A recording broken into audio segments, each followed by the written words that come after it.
तो हमने पिछली क्लास में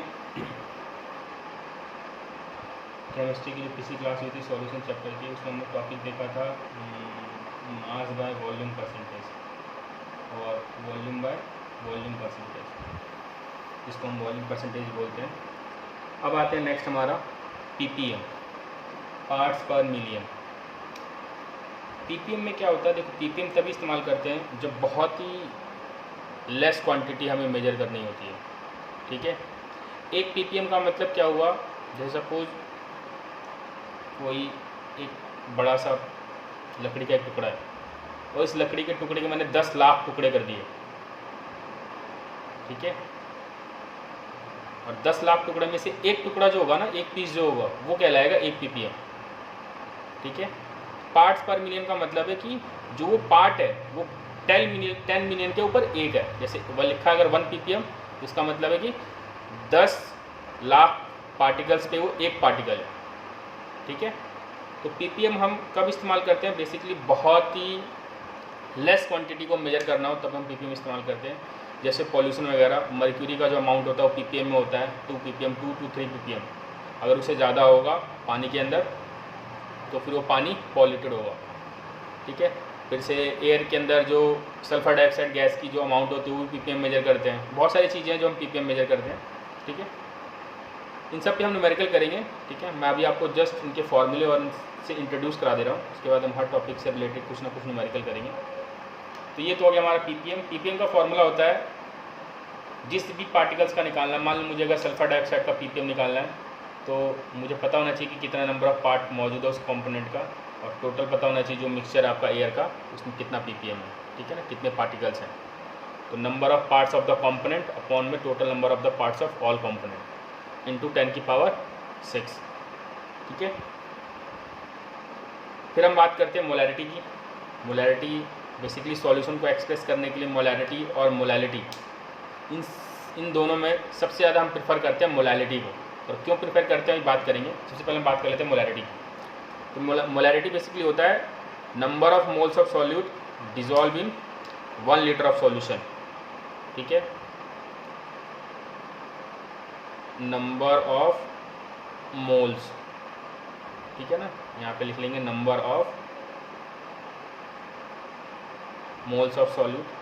ठीक है, अगर सपोज आपके पास लिखा हुआ है 1 मोलर, 1 मोलर का मतलब अगर आपसे बोल रहा है कि 1 मोलर H2SO4 का सॉल्यूशन प्रिपेयर कीजिए। ठीक है, तो अगर मुझे 1 मोलर प्रिपेयर करना है, ठीक है, H2SO4, तो सबसे पहले मैं 1 मोलर का मतलब समझता हूँ। 1 मोलर का मतलब ये हो गया कि 1 मोल 1 लीटर सॉल्यूशन के अंदर मौजूद होगा। यानी मैंने क्या किया, 1 लीटर पानी लिया, उस 1 लीटर पानी के अंदर मैंने 1 मोल H2SO4 डाल दिया। और आपको पता है ये 1 मोल H2SO4 हम कैसे निकालेंगे। ठीक है, जिस चीज़ का भी अगर आपको नंबर ऑफ मोल्स निकालना हो उसका हम मास लेते हैं। जैसे H2SO4 का मास कितना होगा, 98। जब आप निकालोगे ना, हाइड्रोजन का मास 1 × 2, फिर सल्फर का 32, फिर 16 × 4, जब इस पूरे कैलकुलेट करोगे तो 98 आएगा। यानी 98 ग्राम में अगर H2SO4 लेता हूँ तो वो कहलाएगा 1 मोल ऑफ H2SO4। और फिर उस 1 मोल को मैं 1 लीटर पानी में डिजॉल्व करता हूँ, तब वो कहलाएगा 1 मोलैरिटी का सॉल्यूशन। ठीक है, अब जैसे मान लो मुझे 1 मोल मतलब 1 मोलैरिटी का सॉल्यूशन बनाना है मुझे, किसका, मान लेते हैं हमें बनाना है NaCl का। सबसे पहले इसका मतलब क्या है, 1 मोलैरिटी का मतलब ये है कि 1 मोल लेंगे NaCl किसमें, 1 लीटर पानी के अंदर। ठीक है ना, पानी या कोई भी दूसरा सॉल्यूशन हो सकता है हमारा। तो अब 1 मोल NaCl कैसे लेंगे, सेम वही, Na का और Cl का मास पता होना चाहिए आपको। Na का मास पता है कितना होता है, सोडियम का मास कितना होता है, सोडियम का मास होता है 23 और क्लोरीन का मास होता है 35.5। जब उसको ऐड करोगे तो 58.5 आएगा। ठीक है, यानी मैं 58.5 ग्राम सॉल्ट मेजर करूँगा वेइंग मशीन से। ठीक है ना, और 58.5 ग्राम जो होगा ना सॉल्ट, वो मैं कहूँगा कि 1 मोल सॉल्ट है ये। ठीक है ना, अब इस 1 मोल सॉल्ट को मैं 1 लीटर पानी के अंदर डाल दूंगा तो बन जाएगा मेरा 1 मोलर का NaCl। ठीक है, तो ये हो गया हमारा मोलैरिटी। ठीक है, तो जब भी आपको मोलैरिटी निकालना हो, number of moles of solute upon में volume of solution in litre. ठीक है, उसके बाद हमारा मोलैलिटी। ठीक है, देखो मोलैरिटी के बाद इन्होंने मोलैलिटी इसलिए इंट्रोड्यूस किया क्योंकि जब टेम्परेचर चेंज होता है, जैसे कि मान लो मैंने क्या किया, यहाँ पर 25 डिग्री सेल्सियस रूम टेम्परेचर पे मैंने 25 या 27 जो भी मान लो 3 मोलर का कोई सॉल्यूशन बनाया, ठीक है। और इस सॉल्यूशन को बनाकर मैं लेके गया ऐसे रूम के अंदर जिसका टेम्परेचर था 45 डिग्री सेल्सियस, ठीक है। जैसे ही उसके अंदर मैं लेके जाऊंगा इस मोलैरिटी के अंदर चेंजेस आ जाएंगे, ठीक है। अब ये क्यों चेंजेस आएंगे, क्योंकि हमने पढ़ा है कि जब भी टेम्परेचर चेंज करते हैं तो वॉल्यूम चेंज होता है। टेम्परेचर इंक्रीज करने से वॉल्यूम हमेशा इंक्रीज करता है और टेम्परेचर डिक्रीज करने से वॉल्यूम हमेशा डिक्रीज करता है, ठीक है ना। जैसे आपने टेम्परेचर इंक्रीज किया वॉल्यूम चेंज हुआ, अब जब वॉल्यूम चेंज हुआ तो मोलैरिटी ऑटोमेटिकली चेंज होगी, ठीक है। तो याद रखना टेम्परेचर चेंज होने पे मोलैरिटी हमेशा चेंज होती है, ठीक है ना। तो इसीलिए मोलैरिटी हमेशा करेक्शन फैक्टर नहीं होता है, ठीक है। इसलिए मोलैरिटी को हटा के इन्होंने मोलैलिटी इंट्रोड्यूस किया, क्योंकि मास तो कभी चेंज नहीं हो सकता है, ठीक है। तो इसलिए इसने वॉल्यूम की जगह mass of solvent in KG introduce किया, ठीक है ना। इसके एसआई यूनिट की बात करते हैं अगर हम, तो मोल्स को हम किस में मेजर करते हैं, मोल में, और वॉल्यूम को लीटर में, इसलिए इसकी एसआई यूनिट मोल पर लीटर होगी, ठीक है ना। इसका सिंबल कैपिटल एम है मोलैरिटी का। मोलैलिटी सेम वही है, बस वॉल्यूम की जगह mass of solvent in KG है, तो इसको डिफाइन करेंगे। It is defined as the ratio, लिख लो या ये भी लिख सकते हो, मर्जी आपकी। It is defined as the number of moles of the solute per kilogram of solvent is known as molality. इसकी एसआई यूनिट होती है मोल पर केजी, ठीक है। और इसका फॉर्मूला होता है वही molality is equal to number of moles of solute upon में mass of solvent in kg, ठीक है। हम इनसे रिलेटेड न्यूमेरिकल करेंगे बाद में, ठीक है। अभी जस्ट हमें इंट्रोडक्शन लेना था तो हमने ले लिया, बस आपको एक फार्मूला याद होना चाहिए, दिमाग में चीज़ होनी चाहिए कि हाँ मोलैरिटी और मोलैलिटी का फार्मूला ये है। उसको कैसे अप्लाई करेंगे मैं बताऊंगा जब क्वेश्चन करेंगे तो, ठीक है। अब हम बात करते हैं एक और टर्म, जिस टर्म का नाम है मोल फ्रैक्शन, ठीक है।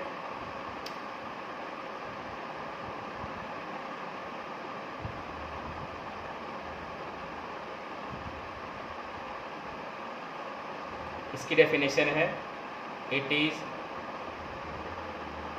Defined as a ratio of number of moles of any component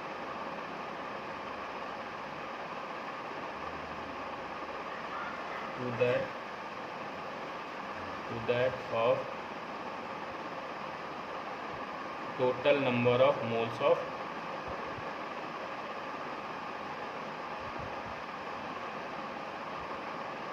all the component,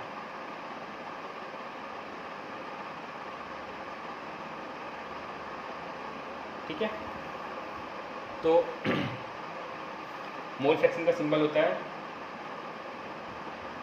इसको जाई पढ़ते हैं, ठीक है। अब जैसे मान लो मुझे किसी एक कोई सॉल्यूशन है, इसके अंदर 2 कंपोनेंट मौजूद है ए और बी। अब मुझे मोल का ए का मोल फ्रैक्शन निकालना है, तो मैं कैसे निकालूंगा, इसका फॉर्मूला होगा एक्स ए। इसके लिए नंबर ऑफ मोल्स लूँगा मैं ए का, अगर ए के लिए निकालना हो, ठीक है ना, और अपॉन में टोटल क्या है एन ए और एन बी दोनों कंपोनेंट मौजूद है, तो ये फॉर्मूला आ गया ए के लिए, ठीक है। अगर मुझे बी के लिए निकालना हो तो एन बी और नीचे वापस वही आ जाएगा N A plus N B, ठीक है। तो यहाँ पर ये 2 ही कंपोनेंट मौजूद थे, इसके अलावा तो कोई कंपोनेंट था नहीं, ठीक है। तो अगर मान लो मैं इन दोनों इक्वेशन को ऐड करता हूँ तो X A plus X B N A upon में N A plus N B,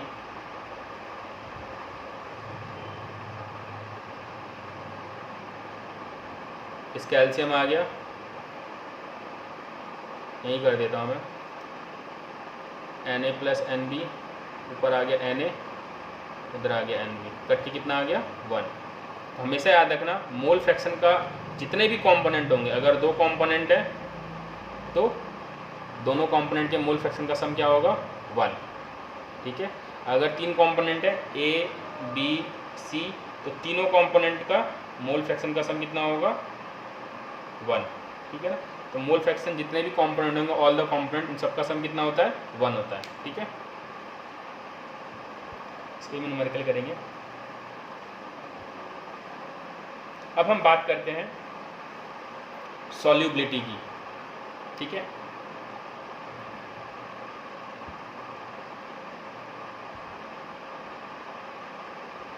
देखो सॉल्युबिलिटी की अगर हम बात करते हैं ना बेसिकली, तो सॉल्युबिलिटी होता क्या है, जैसे बोलते हैं नमक की सॉल्युबिलिटी ज़्यादा है, चीनी की सॉल्युबिलिटी कम है, ठीक है। ये चीज़ जल्दी घुल गया, ये चीज़ देर से घुल रहा है, ठीक है। तो बेसिकली इन सब टर्म्स का मतलब ये होता है, सॉल्युबिलिटी अगर बेसिकली हम देखते हैं तो maximum amount of solute that can be dissolve in a specific amount of solvent at specific temperature, ठीक है। कहने का मतलब ये कि जैसे कि मान लो मैं 1 लीटर पानी लेता हूँ, ठीक है, उसमें 900 ग्राम सॉल्ट ईजिली डिजॉल्व हो जाएगा, लेकिन वही मैं अगर 1 लीटर के अंदर सिर्फ 500 ग्राम ही शुगर डिजॉल्व होता है, तो इसके अंदर सिर्फ 500 ग्राम डिजॉल्व हुआ, इसके अंदर कितना डिजॉल्व हुआ 900 ग्राम, ठीक है। तो यहाँ पर अमाउंट ज़्यादा है सॉल्यूट का, यहाँ पर अमाउंट कम है, इसकी सॉल्युबिलिटी ज़्यादा होगी और इसकी सॉल्युबिलिटी कम होगी, ठीक है ना। तो इसकी डेफिनेशन में लिख दे रहा हूँ,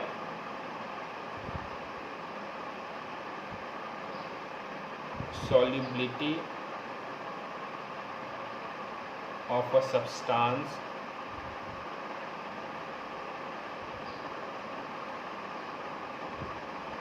is its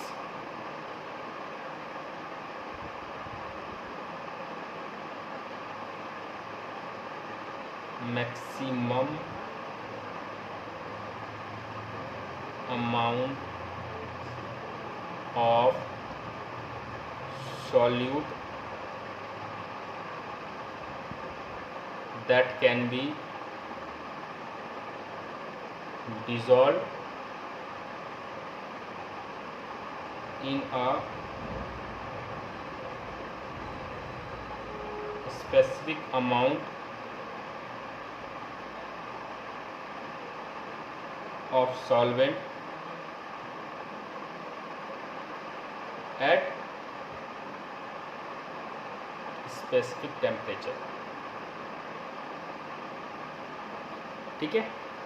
तो सॉल्युबिलिटी क्या है, किसी भी सब्सटेंस की, उसका वो maximum amount of solute that can be dissolve in a specific amount of solvent at specific temperature. Specific temperature इसलिए क्योंकि अगर आप टेम्परेचर बढ़ा दोगे तो फिर वो सॉल्ट और ज़्यादा डिजॉल्व होगा, ठीक है। तो रूम टेम्परेचर अगर देखते हैं तो 900 ग्राम सॉल्ट इजीली डिजॉल्व हो सकता है और 500 ग्राम शुगर, ठीक है ना, उससे ज़्यादा डिजॉल्व होने में फिर हमें टेम्परेचर देना पड़ जाएगा, ठीक है।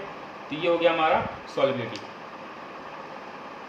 अब एक नया टर्म और जान लेते हैं, डिसोल्यूशन।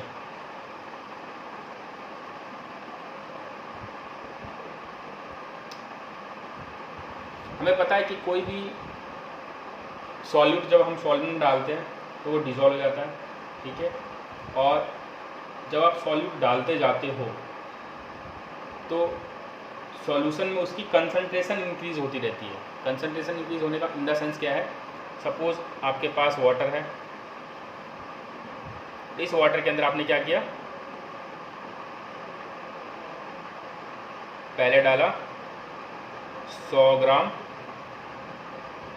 सॉल्ट,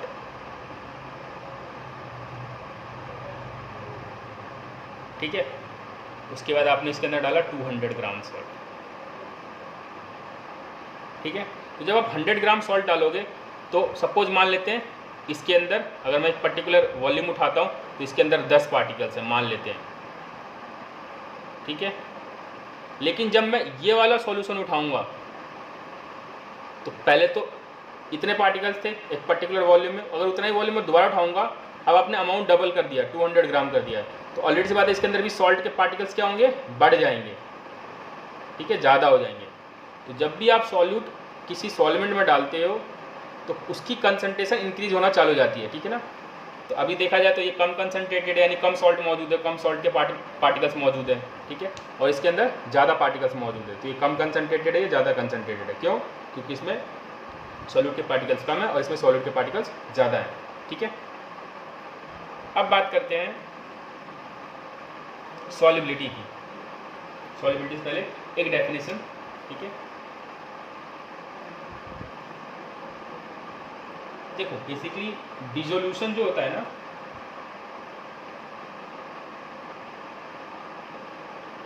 इसको लिखते हैं DIS, डिसोल्यूशन, DISSOLUTION, ठीक है। डिसोल्यूशन एक ऐसा प्रोसेस है जिसमें सॉल्यूट डिसॉल्व होता है और उसकी कंसंट्रेशन इंक्रीज करती है, ठीक है ना। The process in which solute is dissolved in solvent, ठीक है, and its concentration increases,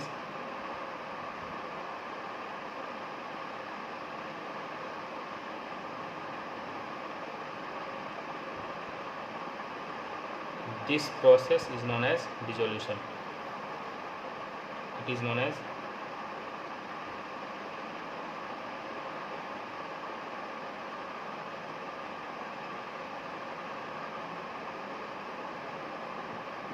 ठीक है, ये डिसोल्यूशन हो गया हमारा। तो जब भी अगर मैं किसी चीज़ को सॉल्यूट को सॉल्वेंट के अंदर डाल रहा हूँ और वो अगर डिसॉल्व हो रहा है तो कह लेंगे, उसको कहेंगे हम डिसोल्यूशन हो रहा है, ठीक है ना, अगर उसके अंदर कंसंट्रेशन इंक्रीज कर रही है। अब हम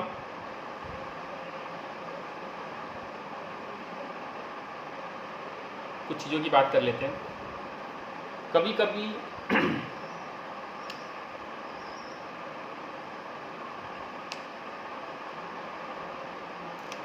जब हम सॉल्यूट और सॉल्वेंट को मिलाते हैं, ठीक है, तो कभी कभी ऐसा होता है कि एंडोथर्मिक होता है, मतलब हीट उसको चाहिए तभी सॉल्यूशन के अंदर जाएगा वो। और कभी कभी क्या होगा,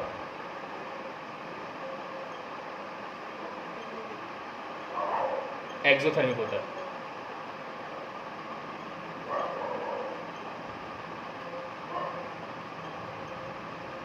ये एंडोथर्मिक और ये एक्सोथर्मिक, ठीक है। अभी हम बेसिकली बात कर रहे हैं सॉल्युबिलिटी की, सॉलिड इन लिक्विड के अंदर, ठीक है ना, सॉलिड इन लिक्विड। कहने का मतलब जैसे चीनी और पानी, ठीक है, sugar and water, salt and water. तो देखो कभी कभी प्रोसेस ऐसा होता है ना कि जब आप टेम्परेचर बढ़ाते हो तो चीनी बहुत जल्दी डिसॉल्व होता है। क्यों? क्योंकि शुगर और वाटर जो वाला प्रोसेस है ना हमारा, एक सेकेंड खत्म हो गया मार्कर का, तो जब हम शुगर को वाटर में डालते हैं तो सॉल्यूशन बनता है, शुगर सॉल्यूशन। और ये जो प्रोसेस होता है ना, ये एंडोथर्मिक होता है क्योंकि रिएक्टेंट की साइड में हीट है। और आपने देखा होगा जब आप हीट बढ़ाते हो तो ज़्यादा से ज़्यादा डिसॉल्व होता है शुगर, ठीक है। तो अगर डिसोल्यूशन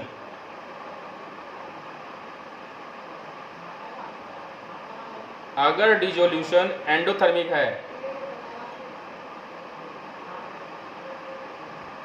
ठीक है, तब तो सॉल्युबिलिटी बढ़ेगी, मतलब डिसॉल्व होगा। और क्योंकि ये देखा जाए डिसोल्यूशन प्रोसेस जो है ये एंडोथर्मिक है, क्योंकि अगर मैं हीट देता हूँ तो रिएक्शन आगे की तरफ प्रोसीड करेगा, ठीक है। तो अगर डिसोल्यूशन एंडोथर्मिक है तब आप टेम्परेचर बढ़ाओगे तो सॉलिड का लिक्विड में सॉल्युबिलिटी बढ़ेगा, ठीक है।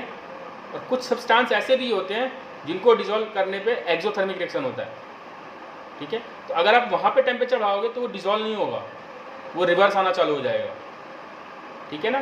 तो याद रखना, अगर डिसोल्यूशन एंडोथर्मिक है तब तो सॉल्युबिलिटी इंक्रीज करेगी सॉलिड की लिक्विड में, लेकिन अगर डिसोल्यूशन एक्सोथर्मिक है, ठीक है, अगर डिसोल्यूशन एक्सोथर्मिक है तब उसकी सॉल्युबिलिटी डिक्रीज करेगी, क्योंकि डिसोल्यूशन अगर एक्सोथर्मिक प्रोसेस होगा तो ये वाला होगा, ठीक है ना। अब आप इसमें हीट बढ़ा रहे हो, तो हीट बढ़ाओगे तो प्रोडक्ट की साइड में, जब प्रोडक्ट की साइड में हीट बढ़ेगा तो रिएक्शन वापस आएगा, ठीक है ना। तो हमने सॉल्युबिलिटी देख ली किसकी, सॉलिड की लिक्विड में, ठीक है। और किस फैक्टर से देखा हमने, इफेक्ट ऑफ टेम्परेचर, कि अगर मैं टेम्परेचर को चेंज करता हूँ तो सॉलिड की सॉल्युबिलिटी लिक्विड में क्या होगी, ठीक है ना। डिसोल्यूशन अगर एंडोथर्मिक होगा तो इंक्रीज करेगा सॉलिड की सॉल्युबिलिटी लिक्विड में, अगर डिसोल्यूशन एक्सोथर्मिक होगा तो डिक्रीज करेगा। ये टेम्परेचर का इफेक्ट हो गया। अब बात करते हैं हम प्रेशर के इफेक्ट की, ठीक है ना। Effect of pressure,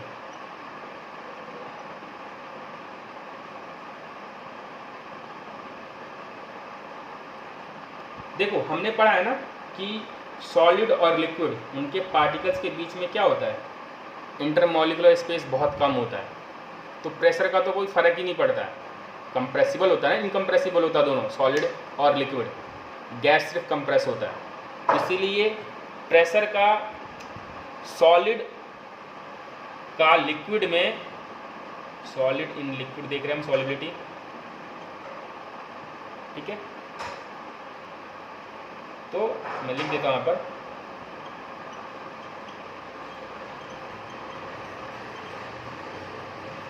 does not have any effect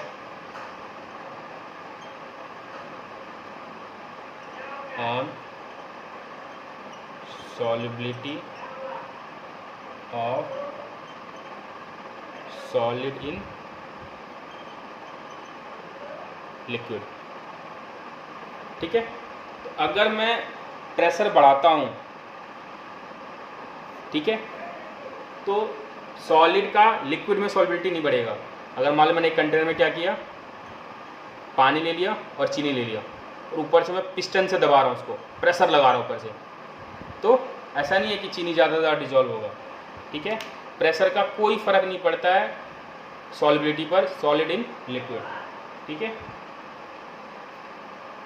अब बात करते हैं solubility of gas in liquid.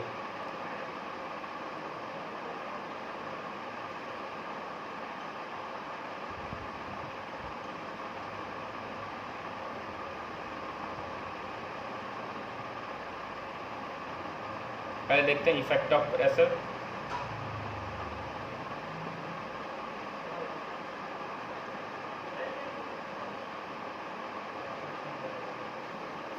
तो इसको समझने से पहले एक चीज़ समझते हैं। सपोज हमारे पास कोई कंटेनर था, 3 कंटेनर लेते हैं, ठीक है।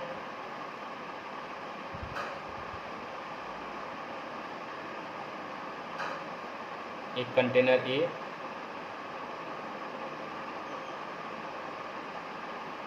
एक कंटेनर बी और एक कंटेनर सी, ठीक है। अब सपोज ये कोई लिक्विड है और ये ऊपर हमने इसको पिस्टन के थ्रू कवर किया। पिस्टन का मतलब से प्रेशर लगा सकें, ठीक है ना। और इसमें गैस डाल के हमने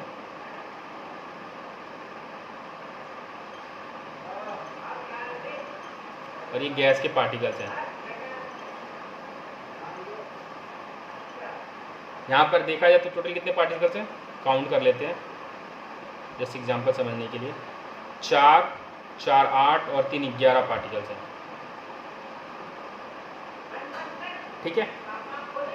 अब मैं अगर बात करता हूँ सपोज इस लेवल तक मेरा लिक्विड भरा हुआ था इसके अंदर, इसमें से क्या हो रहा होगा कि कुछ पार्टिकल्स पानी के अंदर होंगे, कुछ पार्टिकल्स बाहर होंगे, ठीक है। ऐसे हो रहा होगा।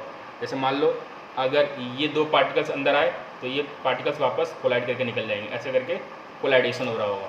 मतलब ये पार्टिकल्स अंदर आ रहे होंगे तो ये पार्टिकल्स बाहर जा रहे होंगे, ठीक है।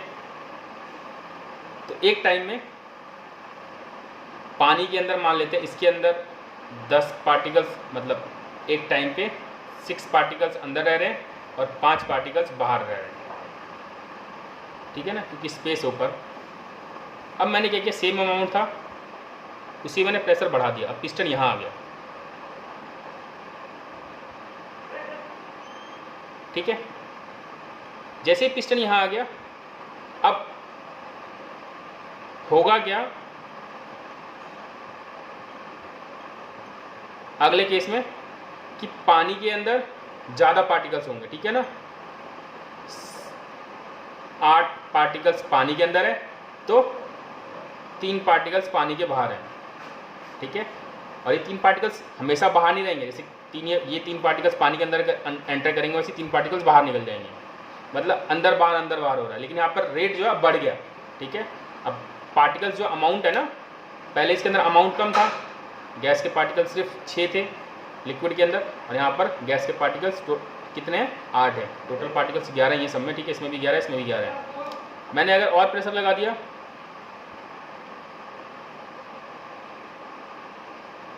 जैसे ही और प्रेशर लगाऊंगा तो अब क्या होगा, बहुत तेज से मूवमेंट करेगा। तो हमेशा एट अ टाइम इसके अंदर 10 पार्टिकल्स होंगे लिक्विड के अंदर और 1 पार्टिकल क्या होगा, बाहर होगा। तो यहाँ पर आप देख रहे हो कि नंबर ऑफ पार्टिकल्स इंक्रीज कर रहा है, और गैस जो है यहाँ पर हमारा क्या है, सॉल्यूट है, और लिक्विड क्या है हमारा, सॉल्वेंट है। यानी सॉल्यूट का अमाउंट सॉल्वेंट के अंदर बढ़ा है, यानी उसकी सॉल्युबिलिटी क्या हो रही है, इंक्रीज कर रही है। तो प्रेशर बढ़ाने पे हमेशा सॉल्युबिलिटी क्या होगी, इंक्रीज करेगी, ठीक है ना। तो क्योंकि जितना ज़्यादा हम प्रेशर इंक्रीज करेंगे, वो नंबर ऑफ गैसेस पार्टिकल्स जो होगा ना पर यूनिट वॉल्यूम, वो इंक्रीज कर जाएगा, ठीक है। इसलिए उसकी सॉल्युबिलिटी क्या होगी, ज़्यादा होगी, ठीक है। तो याद रखना, प्रेशर इंक्रीज करने पर गैस की सॉल्युबिलिटी लिक्विड के अंदर हमेशा इंक्रीज करती है, ठीक है। अब बात करते हैं टेम्परेचर पे। तो टेम्परेचर पे हम इसी एग्जांपल को ले सकते हैं अगर देखा जाए तो। चल नया एग्जांपल बनाते हैं।